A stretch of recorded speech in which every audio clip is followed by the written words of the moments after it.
السلام علیکم ناظرین، آج کی دکھ بھری کہانی ایک ایسے شاعر کی ہے جن کی 15 سال نکاح کے بعد ان کی اہلیہ کی فوت ہو جاتی ہے۔ ناظرین، ان کی اہلیہ کی محبت اور ان کی رنجش میں فیصل گیلانی نے شاعری شروع کی۔ اے شبا تو جب جانا کوئے جانا تو حال دل لیے جانا، کہ نم گزرے ہیں سب لمحے بن تیرے تیری الفت میں، یاد آتی ہیں چند راتیں جو سنگ گزری تیری قربت میں، کہ وہ شوخیاں وہ مستیاں پہلے کی سی اب نہیں، وہ چاند راتیں وہ شام صبحیں پہلے جیسی شب نہیں۔ شاعری بھی ایسی ہے کہ سیدھا دل کو چھو جاتی ہے۔ آج ہم فیصل گیلانی کی مکمل زندگی کے بارے میں جانیں گے اور ان سے ان کی شاعری بھی سنیں گے۔ السلام علیکم فیصل گیلانی صاحب، وعلیکم السلام۔ کیسے ہو بھائی؟ ٹھیک ہو؟ الحمدللہ۔ آپ تھوڑا سا بتائیے گا کہ آپ کی اہلیہ کی شادی کب ہوئی تھی اور پھر اس کے بعد ان کی فوت کیسے ہوئی؟ 2007 میں شادی ہوئی تھی میری، اور 2022 میں ان کی ڈیتھ ہوئی ہے۔ ہارٹ اٹیک سے ہوئی ہے ان کی ڈیتھ۔ بالکل ٹھیک تھی بس، اور بس اللہ کو پیاری ہو گئی۔ اللہ نے جب بلا لیا، وعدہ ہوتا ہے اللہ تعالیٰ کا۔ اچھا، آپ لوگوں کی جو شادی تھی وہ والدین کی مرضی سے ہوئی تھی یا محبت کی شادی تھی؟ ہاں جی، ارینج میرج تھی۔ اچھا، آپ نے اس کے بعد پھر شاعری کب شروع کی؟ آپ پہلے بھی شاعری کرتے رہے یا اس کی محبت یا اس کی دکھ میں آپ نے یہ شاعری شروع کی؟ بچپن میں تھوڑا بہت ایسے لکھتا تھا، پھر اس کے بعد چھوڑ دیا تھا، تو پھر دوبارہ جو ہے میں نے 2022 میں شروع کیا۔ اچھا، آپ نے شاعری صرف شاعری کرتے رہتے ہیں یا لکھتے بھی ہیں، یعنی کوئی کتابیں یا کوئی اس طرح کچھ لکھے ہیں؟ نہیں، کوئی میں نے شائع تو نہیں کروائی، لیکن میرے پاس لکھا ہوا ہے۔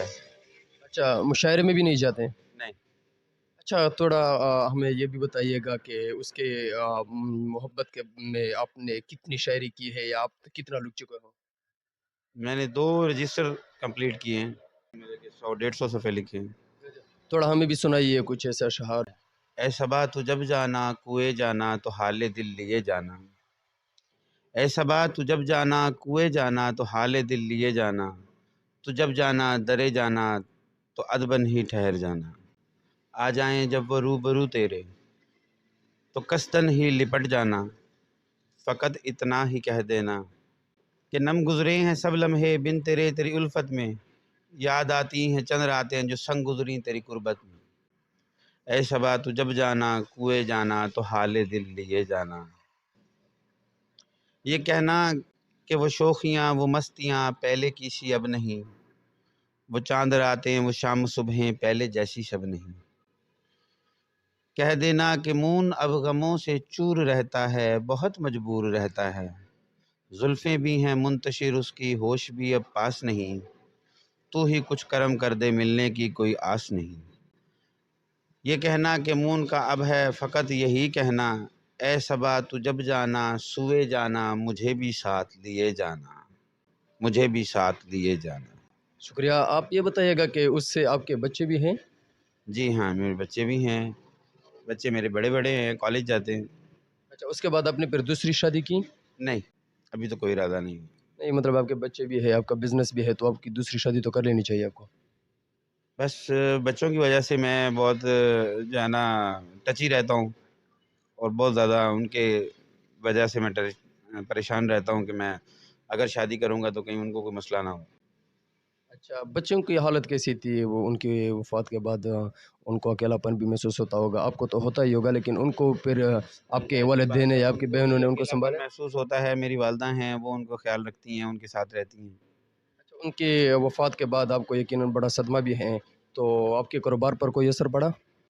ہاں، میرے کاروبار پر اثر پڑا تھا تھوڑا سا، پھر اس کے بعد الحمدللہ اب میں بالکل ٹھیک ہوں۔ اچھا، پھر والدین نہیں کہتے کہ آپ دوسری شادی کر لیں بیٹا؟ اب تو 2 سال ہو چکے ان کو وفات تھے۔ ہاں جی، والدین کہتے ہیں مجھے کہ شادی کر لیں، لیکن میرا ابھی کوئی ارادہ نہیں ہے شادی کرنے کا۔ اچھا، آخر میں آپ کی شاعری کی طرف آتی ہے۔ آپ کہہ رہے تھے کہ میں بچپن سے بھی تھوڑا بہت لکھتا رہا ہوں، اب بھی لکھتا ہوں۔ آپ کے کس شاعر سے آپ نے متاثر ہو کر یہ شروع کیا ہے؟ مختلف شاعر ہیں، ویسے میں علامہ اقبال سے زیادہ انسپائر ہوں، جان ایلیا سے اور غالب سے۔ سر فیصل گیلانی آپ کا نام ہے اور آپ نے مون کا تخلص پھر کیوں چنا؟ میرا نک نیم مون ہے، تو اسی وجہ سے میں نے اس کو، اور میں جان ایلیا صاحب سے بہت زیادہ انسپائر ہوں، متاثر ہوں ان سے، ان کی شاعری سے، تو اس وجہ سے میں نے اپنا نام مون رکھا۔ بارے میں تھوڑا بتائیے گا، بزنس آپ کیا کرتے ہیں یا آپ کا کیا کام کرتے ہیں؟ میرا پولٹری میڈیسن کا کام ہے بیسیکلی، میں جاب کرتا تھا، ابھی میرا اپنا کام ہے، اور اس کے علاوہ میرا یہ پراپرٹی کا کام۔ پولٹری میڈیسن کا کام میرے اکیلے کا ہے، پراپرٹی میں میرے پارٹنرز ہیں، ارسلان مرزا صاحب ہیں،